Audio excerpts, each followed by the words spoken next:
लग्नानंतर होईलच प्रेम या मालिकेचा आजचा एपिसोड ना खरंच खूप छान आणि कॉमेडी दाखवलेला आहे. प्रेक्षकांनो बघा, आजचा एपिसोड म्हणजे आता रम्याने काय केलं आहेत ना प्रेक्षकांनो ते बघा. कारण रम्या आहे ना हळूहळू या चौघांपैकी एकेकाचा विश्वास जिंकण्याचा प्रयत्न करत असते आणि पहिले आता तिने विश्वास जिंकलेला असतो तो असतो काव्याचा. आणि रम्या स्वतःच आता म्हणते की शाब्बास रम्या, एक विकेट पडली. प्रेक्षकांनो मला तरी वाटतंय की ही रम्या ना ह्या लग्नामध्ये खूप मोठा डाव खेळणार आहेत. प्रेक्षकांनो पण काय डाव आहेत ना हे मात्र गुपित आहे आणि हे तुम्हाला आता बघायचं आहे की कसे सिरियल रंगणार, की कशी सिरियलमध्ये मालिकेमध्ये काही ट्विस्ट येणार हे बघायला प्रेक्षकांनो आपल्याला खूप म्हणजे खूप मज्जा येणार आहे.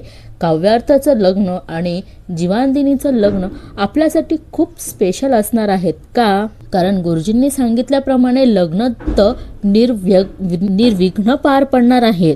पण प्रेक्षकांनो त्यांनी सांगितलं आहे की जुनी दुखणी अजून बरी झालेली नाही. हा सुद्धा त्यांनी जे बोललेले आहेत ना ते सुद्धा अजून मनामध्ये कुठेतरी आपल्या कुरुकुरू करता आहेत. पण प्रेक्षकांनो बघूया आजच्या एपिसोडमध्ये अजून काय काय दाखवलेलं आहे ते. चला तर मग सुरुवात करूया. आणि बघा प्रेक्षकांनो आता सुरुवातीलाच असं दाखवलं आहे की आता पार्थला आवडलेली साडी ही रम्याने हळूच इथनं काढून आणलेली असते आणि तेवढ्यात वसू आत्या तिथे येतात आणि म्हणतात की रम्या, आणि बघतात तर काय तिने ती साडी अशी अंगावर नेसलेली असते म्हणजे टाकलेली असते. आणि त्या म्हणतात की अगं रम्या, ही साडी तर काव्याने रिजेक्ट केली होती ना, मग तू का घेतलीयस? ती म्हणते की पर पार्थने सिलेक्ट केली होती ना. रम्या म्हणते की तिने टाकली असेल ती बाजूला, पण मग मी उचलली. ती म्हणते की अगं लहानपणापासून त्याने ताटात टाकलेलं उष्ट आवडीने खाल्ला असेल ग मी, त्याने चूज केलेली ही साडी कसे सोडेल? रम्या आईला विचारते, सांग ना कशी दिसते, छान आहेत ना? वसू आता म्हणतात की साडी ही छान दिसते आणि रंग सुद्धा तुझ्यावर खुलून दिसतोय. आणि रम्या म्हणते की आणि मी अजून एक साडी आणले, ती तुला दाखवते, तीही मस्त दिसेल माझ्यावर. आणि वसू आत्या म्हणतात की आणखीन एक साडी? रम्या म्हणते की हो. त्या म्हणतात की रम्या अगं रम्या म्हणते की थांब दाखवते आलेच. आणि प्रेक्षकांना आता रम्या तिच्या कपाटातनं व्हाईट साडी बाहेर काढते आणि ती व्हाईट साडी बघितल्यावर आता वसू आत्या वेगवेगळ्या प्रकारे विचार करायला लागतात. आणि बघा ती अंगावर टाकते आणि म्हणते की ही बघ, ही कशी वाटतेय? आणि आता पांढरी साडी हिने घातली, पण बघा चेहऱ्यावरचा रंग मात्र वसू आत्यांच्या उडाला आहे. त्या म्हणतात की पांढरी साडी, आणि त्या म्हणतात की पांढरी साडी का घेतलीस तू? रम्या म्हणते की असलेली बरी, घरात कार्य आहेत ना. ती म्हणते की म्हणून कधीही लागू शकते. वसू आता घाबरतात आणि म्हणतात की रम्या अगं लग्नात कशाला लागते पांढरी साडी? त्या म्हणतात की पांढरी साडी तर आपण कोणीतरी. रम्या म्हणते की ती म्हणते की तुला सस्पेन्स आवडतात ना आई, मग गप्प बसायचं. आणि बघा ती पांढरी साडी ना आता ही रम्या तिच्या आईच्या अंगावर घालते आणि रम्या म्हणते की आई बाबा गेले तेव्हा तू अशीच पांढरी साडी नेसली असशील ना ग? आणि बघा आता वसू आत्यांना एकदम दात खिळी बसल्यासारखं झालं आहे. रम्या म्हणते की काय ग, तुझा का चेहरा असा पांढरा पडलाय? आणि बघा लगेच ती घेते आणि म्हणते की माझ्यासाठी हे घे. आणि वसू आता घाबरतात. त्या म्हणतात की ए बाळा, सांग ना, मी आई आहे ना तुझी, मला सांग ना का असं वागतीयेस, काय चाललं आहे तुझ्या डोक्यात नक्की? वसू आता घाबरतात. तिला म्हणतात की तू लग्नात तर काही करणार नाहीयेस ना करणार? ती म्हणते हो का? आणि बघा वसू आता घाबरून जातात. आणि रम्या मात्र त्यांच्याकडे बघून किती अशी हसायला लागते आणि ती दोन्ही साईडला टाकते आणि आरशासमोर उभी राहून म्हणते की लग्नानंतर होईलच प्रेम. आणि प्रेक्षकांना आता इकडे काव्या आणि नंदिनी या दोघीही गणेशाच्या पाया पडतात आणि नंदिनी काव्याला म्हणते की काव्या, आपल्या दोघींचा बस्ता झाला सुद्धा. काव्या सुद्धा आनंदाने म्हणते की हो ताई हो. ती म्हणते की अगं ताई, तुला असं नाही वाटत की मागच्या वेळीपेक्षा ह्या वेळी जास्त मज्जा आली? आणि नंदिनी म्हणते की त्यावेळी माझा बस्ता होता, यावेळी माझ्या बरोबर तुझ्या सुद्धा लग्नाचा बस्ता आहे. काव्य आता लाजते आणि म्हणते की नाही ग, तसं नाही ग ताई, पण तू विचार कर ना ताई, आपले इशारे करून आपल्याला साडी निवडायला मदत करणार असती तर बस्ता यादगार तर होणारच ना, प्रश्नच नाही प्रेक्षकांनो. आणि दोघे सुद्धा खूप आनंदात असतात आणि त्यांचा आनंद त्यांच्या चेहऱ्यावरनच आपल्याला कळतो आहे प्रेक्षकांनो. दोघे एकमेकांना अशी घट्ट मिठी मारतात आणि जेव्हा त्या बाजूला होतात तेवढ्या तिथे प्रेक्षकांनो आपल्याला रम्या उभी दिसते आणि एवढ्या जोरात त्या दोघीही डचकतात ना प्रेक्षकांनो रम्याला बघून की बस. बघा प्रेक्षकांनो, काव्या तर डोक्यालाच हात लावते आणि नंदिनी देखील. आणि बघा आता त्याच्यानंतर रम्या त्यांना म्हणते की काय झालं, तुम्ही डचकलात का? आणि दोघी घाबरल्यामुळे त्यांना दोघांनाही काही सुचत नव्हतं. तर रम्या त्यांना म्हणते की असं का बघतायस तुम्ही माझ्याकडे? आणि आता काव्याला प्रश्न पडतो. ती म्हणते की काय करतेस तू इथे? आणि नंदिनी पण म्हणते की अशी आमच्या मागे का उभी राहिलीस? तेवढ्यात रम्या म्हणते की सॉरी ॲक्च्युली मी ना तुम्हाला बोलवायलाच आली होती, त्यामुळे मी बघितलं की तुम्ही दोघी बहिणी एकमेकीशी छान अशा गप्पा बोलत होत्या, म्हणून मी डिस्टर्ब नाही केलं आणि इथेच उभी राहिली. रम्या म्हणते की पण आता जर तुमचं बोलणं झालं असेल, मी काही बोलू का? नंदिनी म्हणते की थोड्या दबक्या आवाजातच, कारण तिचा अजून विश्वास बसलेला नाहीयेत ना, म्हणून म्हणते बोल ग. आता रम्या म्हणते की काय, आपला फक्त एकच इव्हेंट झाला, फक्त आपला 5 तास झाला आहे. आणि रम्या म्हणते की तुमच्या दोघींचे चेहरे बघा ना, किती दबल्यासारखे दिसत आहेत तुम्ही दोघी. आता रम्या म्हणते की नाही, प्रेमाचा रंग चढला आहे तुमच्या चेहऱ्यावर, पण नवऱ्या मुलीच्या चेहऱ्यावर असा छान ग्लो असायला हवा की नाही, तो दिसत नाहीये. रम्या म्हणते की त्यासाठी मग मी एक आयडिया सुचवू का? रम्या म्हणते की ऐका ना, माझ्याकडे एक मस्तपैकी फेस पॅक आहेत, ते बाहेर मिळतात ना कोरियन वगैरे, त्याच्यापेक्षाही एकदम भारी. माझ्याकडे ना तो मास्क आहे आणि तो लावल्यानंतर तुमचा चेहरा इतका चकचकीत दिसेल. मी आता तुम्हाला रूम मध्ये घेऊन जाते आणि मी तुम्हाला तो फेस पॅक लावते आणि अर्थातच छान पडी मारायची तुम्ही, आणि मग बघा काय छान ग्लो येईल. लग्न होईपर्यंत तो ग्लो तसाच टिकून राहणार आहे. प्रेक्षकांनो इथे बघा, फक्त यांचे एक्सप्रेशन दाखवलेले आहेत, या दोघे बोलताना अजिबात दाखवलेले नाही. पण आता नंदिनी बोलते हो पण आत्ता नको, आणि दोघींचंही म्हणणं नाही असतं, पण रम्या काही ऐकत नाही. ती म्हणते की तुम्ही काहीही म्हणा, मी ऐकणारच नाहीये, तुम्ही चला माझ्यासोबत, चला. आणि प्रेक्षकांनो ती त्यांना रूम मध्ये घेऊनच जाते. आणि बघा आता त्यांच्या चेहऱ्यावर तो फेस मास्क असते तो लावते आणि डोळ्यावर मस्त गुलाबाच्या पाण्याचे पट्ट्या ठेवते. आणि आता नंदिनीचं लावून झाल्यानंतर ती काव्याला लावत असते. आणि रम्या म्हणते की नंदिनी तुला असं चुरचुरत नाही ना काही? नंदिनी म्हणते की आणि ती म्हणते की अजिबात नाही, उलट थंड वाटते. ही रम्या म्हणते की तुम्हाला माहिती का, आपल्या डोळ्यांखाली जो पफीनेस असतो ना, तो सुद्धा ह्या पॅकने कमी होतो, आणि तेवढाच तुम्हा दोघींना पण आराम मिळेल ना. आणि ही रम्या म्हणते की अर्धा तासानंतर जेव्हा तुम्ही उठाल, आणि तेवढ्यात वसुआत्या पण प्रेक्षकांनो तिथे येतात. त्यांना आधीच रम्याची भीती वाटलेली असती आणि त्यांना असं वाटतं की ही रम्याने काही करायला नको किंवा मग तिच्यावर काही उलटच व्हायला नको, अशी त्यांना काळजी वाटते, म्हणून त्या रम्याला नेहमी सावध करत असतात. पण ह्यावेळी रम्या काही कोणाचं ऐकत नाही. ते रम्या म्हणते की तुम्ही जेव्हा चेहरा धुवाल पुसाल तेव्हा तुम्ही स्वतःचा चेहरा सुद्धा ओळखणार नाही. नंदिनी म्हणते की रम्या म्हणजे एकदम प्लास्टिक सर्जरी वगैरे. आणि काव्या असून म्हणते की काय ताई तू पण. आणि काव्या म्हणते की पण रम्या थँक्यू सो मच, मस्त आहेत हे. काव्या म्हणते की आणि हो याचा सुगंध पण छान आहे. रम्या सुगंध घेते आणि म्हणते त्यांना की आवडला ना तुम्हाला? आणि रम्या म्हणते की मग आता तुम्ही दोघी स्वस्थ पडून राहा. आणि रम्या मागे जाऊन म्हणते की अर्ध्या तासातच तुम्हाला रम्याची जादू दिसेल. आणि तेवढ्यात ती तिच्या आईला धडकते आणि म्हणते की काय? आणि वसुआत्या म्हणतात की जादू का काळी जादू? रम्या काय आहे हे? का लेप लावला आहेस त्यांना? आणि काय मिसळलंयस त्या लेप मध्ये? रम्या आत्ता तो लेप काढून टाक. वसुआत्या म्हणतात की अगं काय मिसळलंयस त्या लेप मध्ये? आत्ता तो लेप काढून टाक. अगं या घरात रामायण घडू शकतं रम्या. अगं काय चाललं आहे हे? एवढं का करतेस तू? आणि बघा आता रम्याना आईला देखील सोडत नाही. ती आईला म्हणते की तुझ्या चेहऱ्याला लेप लावू का? वसुआत्यांचे नाव ही रम्या डायरेक्ट बोलतीच बंद करून टाकते. आणि बघा हात झटकत या दोघींजवळ येते. आणि प्रेक्षकांना आता वसुआत्या या दोघींजवळ येतो. त्यांचा काहीच आवाज येत नाही, म्हणून त्या स्वतः जास्त घाबरून जातात आणि पळत त्या खाली जातात. आणि आता इकडे आमंत्रण द्यायचे कामं चालू आहेत सासूबाईंचे, म्हणजे मुलांच्या आईंचे आणि सुनांच्या सासूचे. त्या म्हणतात की हो पाटील वहिनी, माझ्या दोन्ही मुलांचे लग्न झाले आहेत, त्यांचेच लग्न परत आहेत, त्यांचेच आमंत्रण देत आहे. पण हे जे काही सिक्रेट आहेत ना, उद्या कळेल, त्यामुळे घरी या. त्या म्हणतात की अहो मेहंदी आहे, गप्पा मारू, धमाल करू, मज्जा करू, सुनांना पण घेऊ या. आणि मानिनी काकू म्हणतात आता पाटील वहिनी झाल्या आहेत, चला इन्व्हिटेशन पण झाली आहे, पत्रिका येतील, या मुली फेशियल करतायत, अजून काय बरं राहिलं आहे. आणि तेवढ्यात बघा जीवा जोरात येतो आणि आईला डचकवतो की आई, आणि प्रेक्षकांना त्या खरंच खूप जोरात डचकतात. आणि बघा येडे आहात का तुम्ही, असं मानिनी काकू दोघांनाही म्हणतात. आणि जीवा म्हणतो की आई तुला अशी कडकडून मिठी मारावीशी वाटते.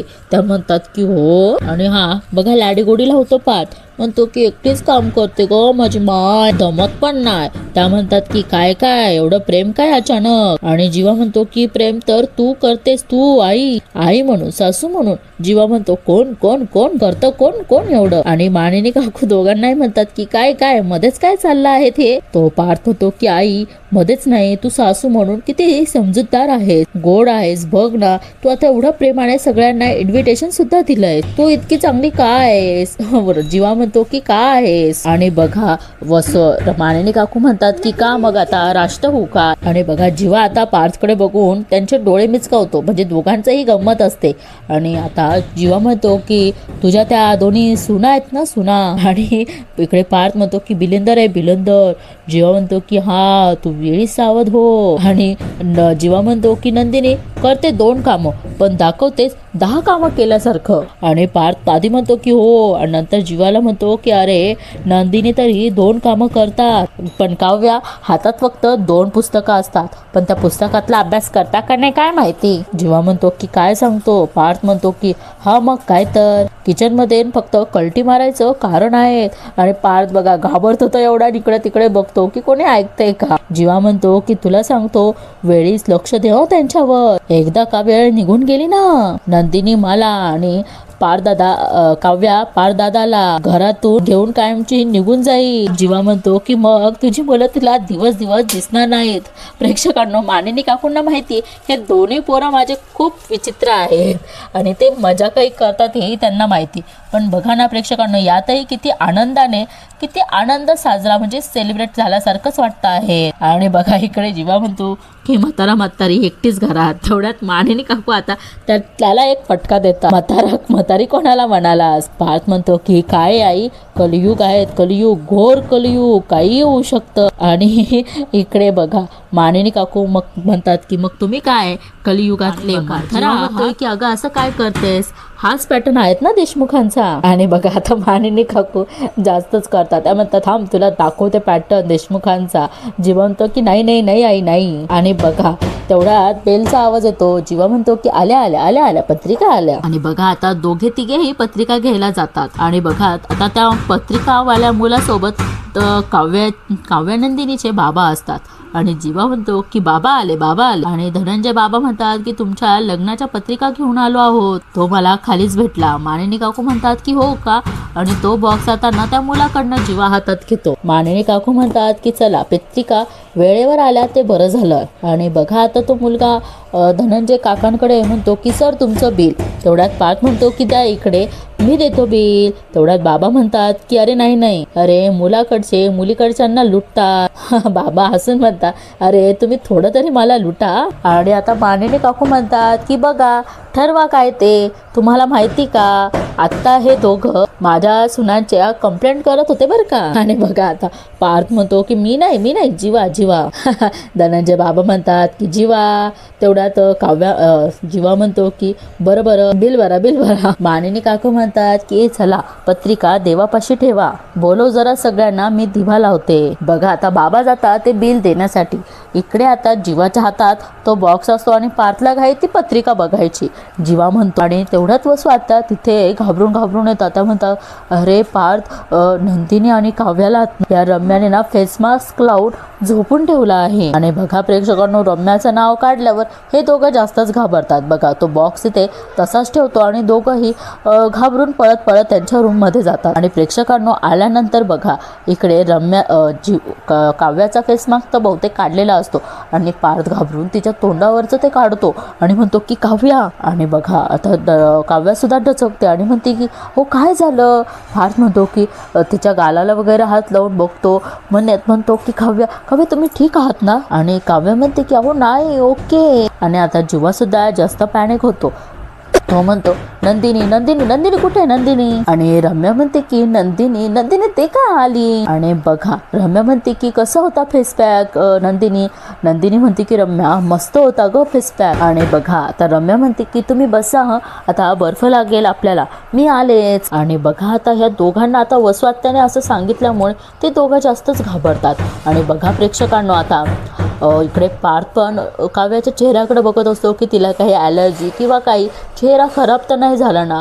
आणि इकडे आता जीवाला सुद्धा काळजी वाटते आणि तो सुद्धा नंदिनीचा चेहरा बघतो की तिच्या चेहऱ्याला काही झालं तर नाहीये ना. आणि नंदिनी पण त्याला म्हणते की तुम्ही असे का रिॲक्ट करतायत? आणि बघा आता जीवा सांगतो की वसवात्या मला म्हणाली होती की रम्याने तुमच्या चेहऱ्यावर फेस पॅक लावला आहे. तर आता नंदिनी म्हणती हो मग? पार्थ म्हणतो की आम्हाला वाटलं त्या फेस पॅक मध्ये रम्याने असं काहीतरी मिसळलं असेल ज्याने तुमचा चेहरा खराब होईल. आणि ही आता काव्य म्हणते की ओशी काही हो काय पार्थ? आता नंदिनी पण म्हणते की नाही नाही तुम्ही म्हणताय ते बरोबर आहे. नंदिनी म्हणते की तशी भीती मलाही वाटली होती. नंदिनी म्हणते की कारण काय आहे? असं काही वाटलं नाही, किती छान फेस पॅक आहे, काही प्रॉब्लेम नाही वाटला मला. आणि काव्या पण म्हणते की नाही तर काय फेशियल झाल्यासारखं वाटतंय नाही ना? आणि बघा आता इकडे जीवाला आणि पार्थला ही गोष्टीचा विश्वास बसत नाही आणि त्यांना रम्यावर अजिबात विश्वास नसतो.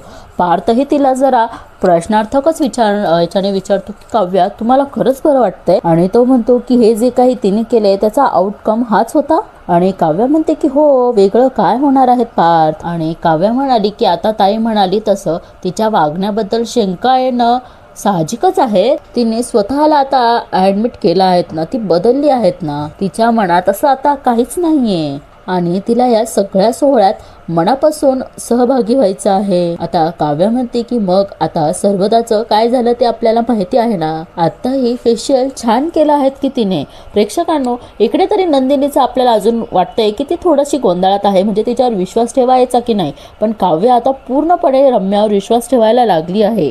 आणि काव्या म्हणते की चला आता सोडा, इनफॅक्ट मीच आता तुम्हाला विचारते कोणाकोणाला वाटतं की रम्या बरोबर आहे? आणि प्रेक्षकांनो अजून तरी यांना काही विश्वास नसतो, पण काव्या म्हणते की मला वाटतंय आणि ती स्वतः एकटीच हात वर करते. पण ह्या तिघांना अजून तिच्यावर काही विश्वास नसतो. आणि बघा मी सांगितल्याप्रमाणे रम्या म्हणते की good job, one wicket down. आणि आता बघा पत्रिका आल्या तर देव बाप्पाला पहिले आमंत्रण असतं. बघा आता हळदी कुंकू लावायचं तेवढ्यात रम्या पुढे येते आणि हळदी कुंकू लावते. आणि प्रेक्षकांना बघा पत्रिकेला हळदी कुंकू लावतात आणि बघा चौघे पुढे येतात तेवढ्यात काव्याचा पाय घसरतो आणि पार्थ तिला पकडतो. आणि प्रेक्षकांना काव्या म्हणते की देशमुख काही आठवलं का हो तुम्हाला? आणि बघा जेव्हा पहिल्यांदी देवळात काव्याचा पाय घसरतो तेव्हा तिला पार्थच पकडतो. आणि पार्थ म्हणतो की बरोबर 8 महिन्यांपूर्वी देवळात असाच तोल गेला होता तुमचा. आणि पार्थ म्हणतो की युनिव्हर्सचा इशारा समजायला आपल्याला 8 महिने लागलेत. आणि बघा आता इकडे कुंकू लावायची वेळ येते तेव्हा पार्थ त्याच्या डोक्याला मारतो आणि अचानक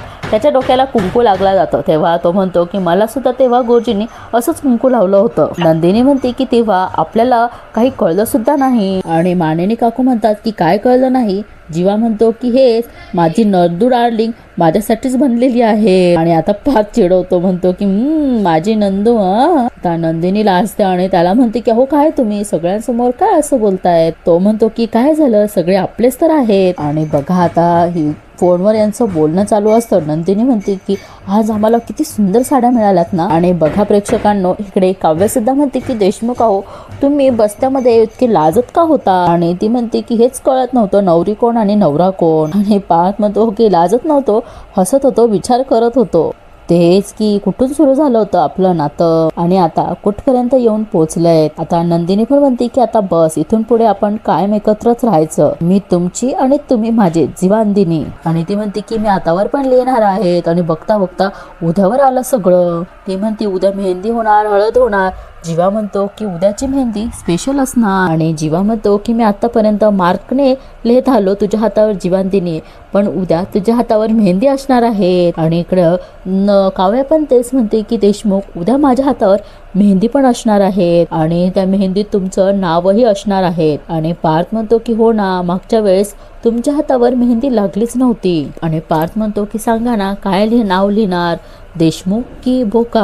आणि इकडे आता नंदिनी पण तेच सांगते, नाव काय आणि कुठे असेल हे तुम्हाला शोधायला लागेल जीवा. आणि जीवा म्हणतो की तू कितीही छोटं नाव काढलेस ना तरी मी शोधून काढेलच. आणि इकडे पार्थ म्हणतो की अच्छा, बोक्याची मी लिहिन बोक्यावरच म्याव.